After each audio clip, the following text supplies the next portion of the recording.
আজকের ভিডিওতে ভূত প্রেত দানবের দৃষ্টি থেকে দূর করার একটি শক্তিশালী মাদুলির কথা বলবো। এই মাদুলি যদি আপনি ধারণ করেন, ভূত প্রেত দানব দৃষ্টি খবিজ যত ধরনের অশুভ শক্তির প্রভাব থাকুক না কেন আপনার শরীরে স্পর্শ করতে পারবে না আপনি যদি এই মাদুলি ধারণ করে রাখেন। যে কোনো কুব্যক্তির নজর থেকে আপনাকে রক্ষা পাবে। বাচ্চার কি বারবার অন্যের নজর লাগে, তার ফলে কিছু খাচ্ছে না, খেলেই বমি করে দিচ্ছে, সব সময় কোনো না কোনো রোগে ভোগে, তাহলে এই মাদুলিটা আপনি ধারণ করিয়ে দিন।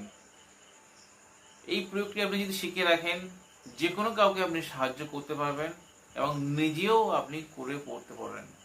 পড়লে যে কোনো ধরনের জিনপুরি খবিজ বা দানবের কুদৃষ্টি থেকে আপনাকে যেমন রক্ষা করবে, তেমনি আপনি অন্য কাউকে সাহায্য করতে পারেন। আপনি যদি তান্ত্রিক গুণের কাজ শিখছেন বা করছেন, তাহলে এই প্রয়োগটি আপনি শিখে রাখেন। আপনি এই মাদুলি যে কোনো কাউকে দিয়ে সুনাম অর্জন করতে পারেন। শনিবার যুক্ত পুষ্যা নক্ষত্রের দিন আপনাদের সংগ্রহ করতে হবে। সেটা হচ্ছে শ্বেত আকন্দ গাছের মূল আর শ্বেত অপাং গাছের মূল।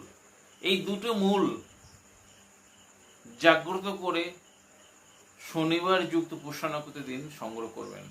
তারপর 3 হাতুর মাদুলি ঢুকিয়ে কাঁচা মোম দিয়ে আটকিয়ে পুরুষদের গলায় বা ডান হাতে আর বাচ্চাদের গলায় বা কোমরে পরিয়ে দিন।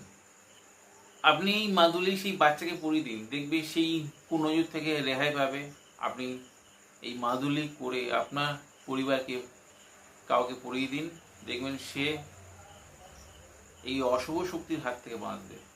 এই ভিডিওটি কেমন লাগলো আপনারা অবশ্যই কমেন্টে লিখবেন। আপনাদের যদি এই ভিডিওতে উপকারে আসে, আপনাদের বন্ধু বান্ধব বা সোশ্যাল মিডিয়ায় শেয়ার দিতে ভুলবেন না।